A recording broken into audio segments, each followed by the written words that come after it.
أسد هجم على مجموعة من الحمير، فالحمير أول ما شافت الأسد كلهم طلعوا يجروا ما عدا حمار واحد فضل واقف مكانه متمسمر. فبص للأسد وبدأ يزعق فالأسد واخد خطوتين لورا. الحمار بدأ يقتنع بنفسه فقام زعق تاني للأسد فالأسد قام طلع يجري.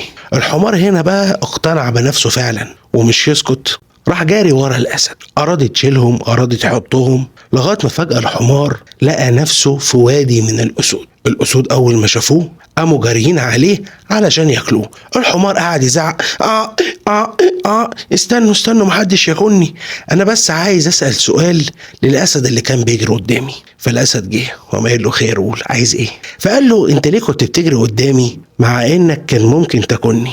فالأسد قام قايل له بصراحة كده أنا كنت متراهن وموعد الجماعة إن العشاء يجي دليفري، أو هتفتكر في يوم من الأيام إن الأسد ممكن يخاف من الحمار، هو الأسد بس هيتبلك للعشاء. وأنا هنا لا أقصد الأسد ولا أقصد الحمار. اسمعها تاني.